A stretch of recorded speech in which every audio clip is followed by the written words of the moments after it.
Assalamualaikum warahmatullahi wabarakatuh. Perkenalkan, nama saya Sarah Aulia. Saya mahasiswi Pasca Sarjana Ilmu Al-Quran dan Tafsir di Universitas Islam Negeri Imam Bonjol, Padang. Pada video kali ini, saya akan membahas tentang tafsir Marah Labid li Kasyaf Ma'na Al-Quran Al-Majid, karya monumentalnya Syekh Nawawi Al-Bantani, yaitu seorang ulama besar Nusantara yang karyanya sampai hari ini masih banyak digunakan di seluruh pesantren.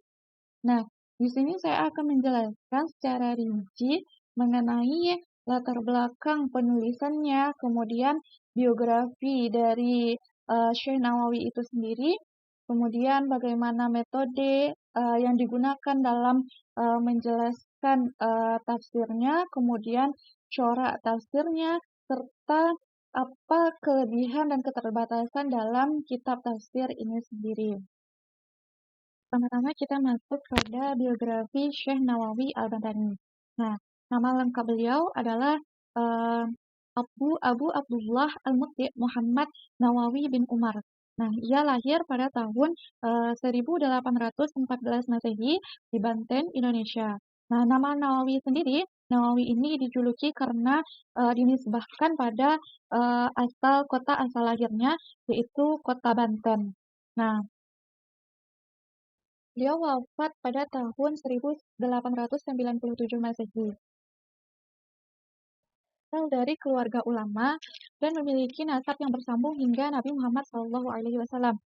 Nah, ayah beliau sendiri sudah wafat sejak beliau berusia 13 tahun. Nah, pada saat itu beliau setelah wafat ayahnya, beliau sempat belajar di Indonesia hingga 3 tahun setelahnya. Lalu pada umur 15 tahun, beliau memilih untuk meninggalkan tanah air dan melanjutkan studinya di kota Makkah Al-Mukarramah.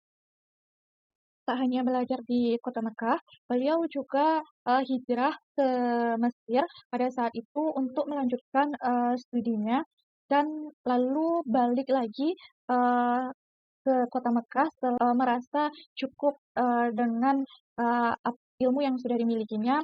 Lalu beliau mengabdikan umurnya hingga wafat mengajar di kota Mekah.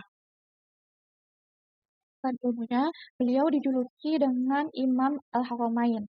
Nah, pada saat itu beliau ditunjuk ya menjadi Imam Kota Mekah. Lalu beliau mengabdi hingga wafat, yaitu tepatnya pada umur 84 tahun. Kita masuk kepada kitab tafsir Marah Labid itu sendiri. Nah, kitab tafsir ini ditulis oleh Syekh Nawawi di Mekah atas permintaan para ulama pada saat itu. Nah, pada awalnya beliau merasa sangat hati-hati untuk menulis kitab tafsir karena ada hadis yang memperingatkan agar tidak menafsirkan Al-Quran dengan akal semata. Namun, tafsir Marah Labid sendiri dikenal dengan sebutan tafsir Al-Munir. Nah, ia ditulis dalam bahasa Arab dan selesai pada tahun 1305 Hijriah. Nah, kitab ini terdiri dari 2 jilid yang mana masing-masingnya itu terdiri dari 500 halaman. Diurutkan secara sistematis dari surat Al-Fatihah hingga surat An-Nas. Dari segi metode penafsiran sendiri, tafsir Marah Labid ini menggunakan metode ijmali, yaitu penafsirannya yang secara ringkas, padat, namun langsung inti pada makna penjelasannya. Nah, metode ini membuat penafsiran menjadi mudah dipahami, terutama bagi kaum awam atau bagi pelajar pemula. Membahas mengenai sumber rujukan dari kitab tafsir ini, maka dalam tafsir Marah Labid ini sendiri dijelaskan bahwa Imam Nawawi mengambil rujukan tafsir beliau pada tafsir Mafatihul Ghaib, Futuhat Ilahiyah, tafsir As-Sirajul Munir karya As-Sarbini, kemudian tafsir Tanwir Muqabbas, dan masih banyak lainnya. Di sumber penafsiran, sumber tafsir ini adalah bil maksur, yaitu menggunakan riwayat hadis, karena memang riwayat Al-Quran dan hadis. Dan beliau sangat menekankan kenapa beliau menggunakan bil maksur, karena beliau sangat mengedepankan kehati-hatian dalam penafsirannya. Walaupun meskipun terdapat rakyu beliau sendiri dalam menjelaskan tafsirnya, dan itu sendiri tidak dapat dipungkiri oleh para mufasir-mufasir lainnya dalam penjelasan kitabnya. Kemudian adapun corak dari jika kita melihat corak dari tafsirnya, maka tafsir beliau ini tergolong dalam corak lugawi. Meskipun terdapat banyak ulama yang mengatakan bahwa tafsir beliau ini bercorak sufi, akan tetapi jika kita teliti kembali, kita lihat kembali bahwa tafsir beliau ini jelas mengedepankan aspek lugawinya, karena beliau juga banyak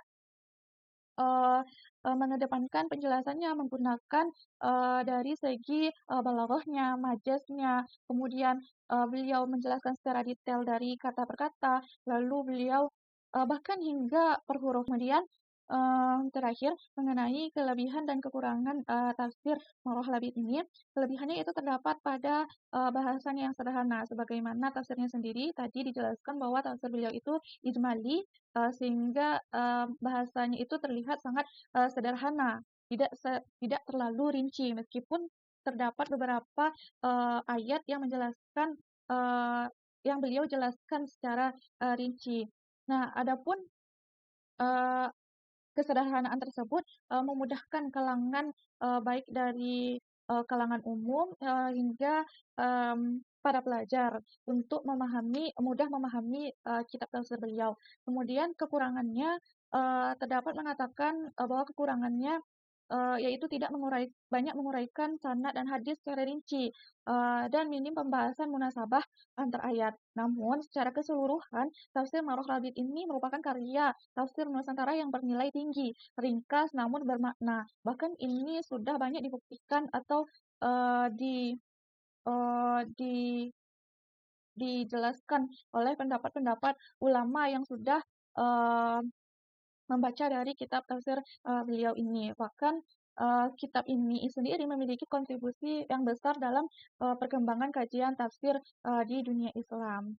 Nah, baik, itu saja yang dapat saya jelaskan mengenai seputar kitab tafsir Marwah Labid li Kasyaf Makna Al-Quran Al-Majid karya Syekh Nawawi Al-Bantani ini. Kita akhiri. Assalamualaikum warahmatullahi wabarakatuh.